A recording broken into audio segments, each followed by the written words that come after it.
At Camp David, President Benjamin is sparring with Mike, who is the Secret Service agent leading the Presidential Protection Division and a former Army Ranger.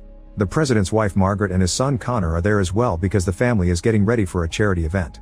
Mike helps them with every detail, proving he's a close family friend and not just an employee. When it's time for the event, it starts to snow heavily in the area.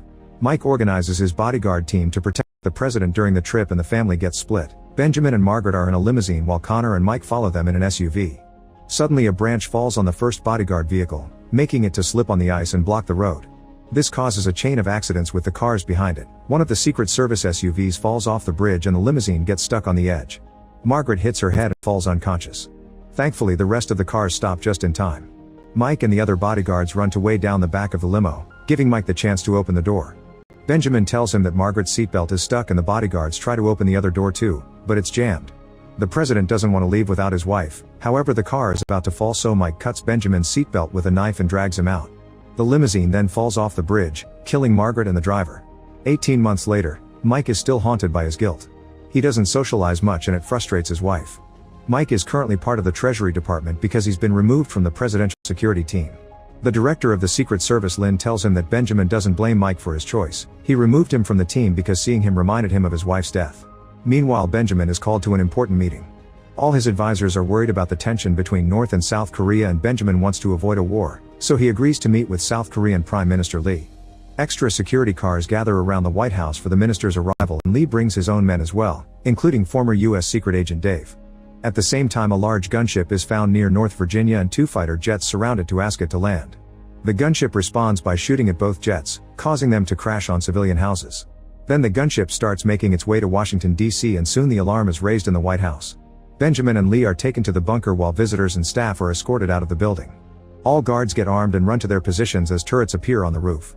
Soon the gunship reaches the city and opens fire, killing thousands of civilians. Cops and soldiers try to fire back from the ground but they get shot down as well. At the office, Mike watches everything through the window until his building gets evacuated.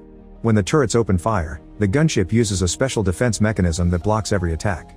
On the streets, cars are exploding and people are panicking. Instead of running, Mike stays back to help civilians escape. Then the gunship flies above the White House and shoots every visible guard to death in just a few seconds. At that moment an American jet arrives and shoots a missile strong enough to go through the gunship's defenses. The gunship is hit and catches on fire, slowly going down and hitting the Washington Monument before crashing on the ground. The monument breaks and falls down in big pieces, also killing civilians nearby. For a moment it appears to be over and Mike approaches the White House to check the damage. Suddenly a bus blows up and causes the cars nearby to explode too. All the curious bystanders run away in panic, but Mike notices two suspicious Korean men approaching the gate. He manages to shoot one down but the other one activates a bunch of explosives. The resulting explosion creates a gap in the gate. Then a group of North Korean terrorists that came undercover with Lee's arrival reveal themselves and start shooting gas grenades at the White House's front yard. Using rocket launchers, they cause several more explosions and bring down the front security so they can storm in. A fight ensues between the Secret Service and the terrorists, with both sides losing more and more people by the second. Even the dogs are released and get shot down as well. Mike joins the fight and kills as many Koreans as he can as they continue to advance. Suddenly a sniper appears to kill cops from afar with perfect precision. However Mike sees her and shoots her in the head. The Pentagon sends military reinforcements and when they hear about it in the bunker, Dave reveals he's a traitor. He starts killing his former co-workers and Lee's men join him since they're terrorists too. A fight ensues but it's clear the Koreans have the upper hand and quickly kill most of the president's staff. Benjamin is punched and choked by Kang, the leader of the terrorist group. Outside, two trucks carrying more terrorists arrive while followed by the cops. In the middle of the chaos, Mike sneaks around and makes it to the entrance, only to watch an old friend die. Suddenly all the Koreans lie down and Mike sees it as a sign to hide. Unfortunately the other agents aren't as fast so when the trucks open their doors and the gunners open fire, most of the agents and the cops are shot down pretty fast.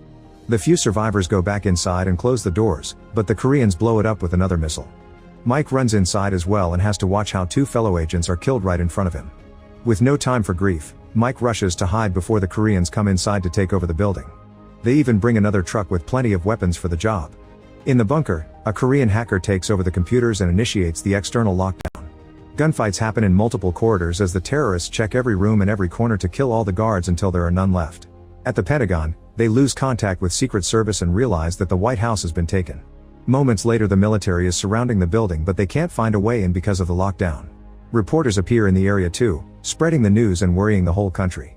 Suddenly the Pentagon gets a video call from the White House bunker and they watch in shock how Lee is killed on the screen. Then the terrorists threaten to kill Benjamin too as Kang demands the soldiers to stand down, so at the Pentagon they have no choice but to obey. After the call ends, Dave tells Benjamin to raise his hands. When Benjamin refuses, a staff member is killed on the spot, so Benjamin cooperates to prevent another death. Then his hands get tied to the railing. On the roof, the terrorists take down the American flag and sends out a drone. Meanwhile, Mike sneaks around the corridors and finds the bodies of his former co-workers all over the place. After the lights go out, Mike bursts into the control room and quickly kills the Korean guard by stabbing him multiple times. Mike takes the guy's weapon and is furious to find a picture of Connor among them. Then he uses the confidential password to access a safe and retrieves a device that he connects to the computer. Using his thumbprint, Mike activates the special protocol and shuts down the system, which locks the hacker out too. Back to the bunker, Kang explains to Benjamin that he isn't interested in the nuclear launch codes. He wants to end the civil war dividing his country and help the civilians getting caught in it. Dave shows his support and Benjamin headbutts him for his betrayal, but Kang doesn't let him retaliate. Instead, he reminds his men to find Connor.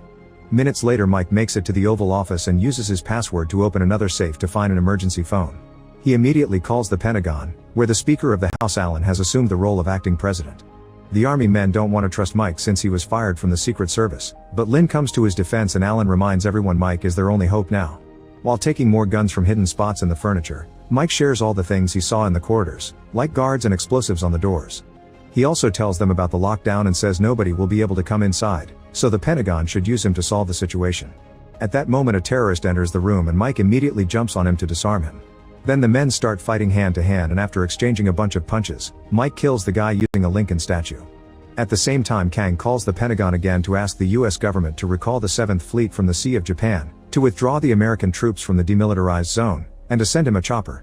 If they don't cooperate or try to counterattack, he'll kill Benjamin and the remaining staff. After Kang hangs up, Lin starts arguing with the soldiers over what to do. They need to save the president and his son, but removing their troops could cause South Korea to fall in 72 hours. Benjamin decides to contact other countries before making a decision. In the bunker, Kang threatens the chairman of the Joint Chiefs Admiral until he shares his personal Cerberus code. Now they only need 2 more to detonate the US nuclear arsenal. Back to Mike, he calls the Pentagon and shows them the tattoo he's found on the dead man's body. Alan and Lynn tell him their computers have detected that the first Cerberus code has been activated, but the only way to stop the process is changing the codes manually on the bunker's computer. Mike realizes the terrorists want Connor to exchange him for Benjamin's code, so Alan orders Mike to find the kid and protect him. Although the bunker has no access to the system anymore, the hacker can still access the old security footage and finds Mike sneaking around. Dave explains who he is and says he isn't a threat, but Kang sends out his men to find Mike anyway. Speaking of Mike, he makes it to the president's bedroom and hears something in the walls. By the time the terrorists burst into the room, Mike is gone. It turns out he's entered a secret passage on the wall where he finally finds Connor. While he sends a message to the Pentagon, Kang tells his men that the White House is full of secret passages and makes them open fire. Mike makes Connor run while he shoots through the wall as well, managing to kill one of the terrorists. The passage drops Mike and Connor into another room, so Mike makes sure the coast is clear before guiding Connor to the basement. He removes a lid and sends Connor down a shaft while telling the Pentagon which entrance to watch out for. The army will have to act quickly because there are terrorists outside watching every vent hole. When a Korean man enters the basement too, Mike hides and waits for the right moment to surprise him from behind and choke him to death. Connor keeps on moving and is lucky to come out through an unguarded grill hidden by the garden plants. 2 American soldiers sneak around undetected to rescue Connor and quickly take him to safety. The Pentagon gets confirmation of this and Alan sends Mike to save the president next. Then Alan appears on TV to tell the general population not to panic because they'll solve things soon. In the hallways of the White House, Mike surprises 2 terrorists and fights them until he knocks them out. Then he ties them both up and asks for information, but the terrorists don't take him seriously and laugh. Mike immediately kills one of them and stabs the other's leg to make him talk. The man tells him Kang's name and that he's with the paramilitary organization known as Koreans for United Freedom. 40 commandos breach the gate and 28 are left. Mike shares all this information with the Pentagon, who knows Kang is one of the most wanted terrorists in the world. They didn't recognize him because nobody knew his face. His father was executed for crimes against North Korea and his mother was killed by an American landmine, which explain why he wants revenge against both countries. It was Kang who planned the bombing of the British embassy in Seoul. The American army wants to attack, but Lin points out they can't do anything against the White House's tight lockdown. Mike agrees and convinces them to let him do some recon. While the terrorists install a bunch of explosives in the walls, Mike searches the hallways. Suddenly Kang's voice appears in his phone, mocking him for letting Margaret die and doing the same now with Benjamin. When Mike tells him he's rescued Connor, Kang threatens to hurt his wife. Mike hangs up and Kang sends Dave after him. Then Kang starts beating up the Secretary of Defense, who refuses to give up her code. Benjamin can't stand this much cruelty and orders her to say her code, promising they'll never get the last one from him. The secretary reveals the number and the terrorists enter it in the computer, which is detected by the Pentagon. Downstairs, Mike is startled by a shadow and pushes it against the wall, but he stops when he notices it's Dave because he doesn't know the truth. Dave pretends he's still on the American side, but while they discuss the situation he says Kang's name, which he shouldn't know. Mike immediately gets suspicious, so Dave punches him. Another fight begins and the men roll on the ground until Dave manages to disarm Mike. Then Dave tries to attack with a knife, but Mike is faster and stronger, so he blocks all the attacks and stabs Dave with his own weapon. After kicking him in the face, Mike asks for an explanation, so Dave explains he lost his way. Mike offers him redemption by taking out his phone so Dave can call Kang to tell him he's killed Mike. Now Dave can die in peace, so Mike ends his suffering. Afterward, Alan tells Mike they're out of time to stop the nuke, so they send out multiple aircraft for an aerial attack. The hacker finds them on her own radar and the guards on the lower floor receive orders to bring out the big weapons. Mike sneaks into the cargo room and discovers the Koreans have Hydra 6, a powerful next-generation weapon that was supposed to be American. However, the army leaders still refuse to stop the aerial attack.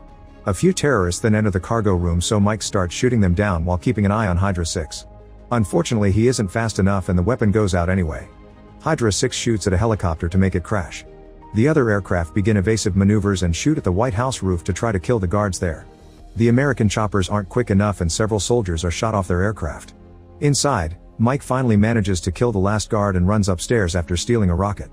Meanwhile, Hydra 6 shoots another helicopter, which also crashes on the ground. There are only 2 left and Alan wants them to abort, but it's too late because these helicopters get shot down too. Mike manages to make it to the roof and shoots a rocket at Hydra 6 to blow it up. Then he tries to run but instead falls through a hole as the last helicopter crashes on the White House, causing a huge explosion and severe damage to the building. Afterward, Kang calls the Pentagon and kills the vice president as punishment for the aerial attack. He promises to kill Benjamin next if the Pentagon doesn't do what he requested, giving them 60 minutes to decide. Then Alan calls Mike to tell him they'll recall the troops, but Mike convinces him that it's a terrible idea, so Alan gives him 30 minutes to finish this before he gives out the order. Before going out, Mike calls his wife to assure her he's fine. Next, Mike calls Kang to tell him he's going down before blocking the bunker's comm system. A furious Kang and his men bring the secretary to the front door and make her walk out.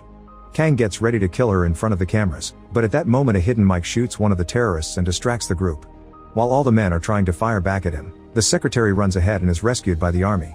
Mike continues to kill terrorists, using a sniper rifle until he's out of bullets and changing to a small gun to shoot them up close. Unfortunately, Kang runs to hide in the bunker again, so Alan considers the fight lost. The 7th Fleet is called back and this appears on the news all over the world since it may mean a war blowing up soon. When Kang sees Alan has obeyed, the terrorists get ready to leave. Benjamin and the other hostages are chained up and dressed in black with their faces covered by bags. The terrorists dress like that too, so when they come out, the American snipers can't tell who is a good or a bad guy. The group leaves in the helicopter sent by the Pentagon, which barely gets to fly before it blows up. Everyone in the Pentagon despairs, thinking the president is dead. Mike watches the flames through the window and thinks it doesn't make sense, so he goes looking for Kang. His theory is correct because in the bunker Kang and his men still have Benjamin to use him as insurance. They hack the last code and activate Cerberus, programming the nukes to explode in their silos and destroy the USA. Then Kang detonates the explosives his men put in the walls earlier, which creates the perfect escape route. However, Mike is waiting for them there and quickly shoots 2 terrorists before jumping on the third to break his neck. Benjamin pushes Kang against the wall and starts fighting him for the gun, only for it to get accidentally fired. As the president collapses with a bullet wound in his stomach, Mike runs to Kang to start beating him up. He manages to land a good amount of punches before Kang brings out 2 knives, only for Mike to block all his attacks and easily disarm him. With only 3 minutes left on the nuke countdown, the men continue to fight. Mike grabs one of the knives and tries stabbing Kang, who after some struggle manages to disarm him too. Kang pushes Mike against the wall and starts choking him. But when he looks away to check on Benjamin, Mike uses this distraction to hit his arm and bring him down. Once he's broken that arm, Mike grabs a knife and finally kills Kang. Afterward, Mike runs to the computer and follows instructions from the Pentagon to finally deactivate Cerberus. The sun is rising outside by the time Mike and Benjamin leave the building. Connor reunites with his father and Mike gets to hug his wife. Repairing the White House will take a while, but an American flag is soon flying again on the roof, and Mike is given back his job as head of the presidential security team.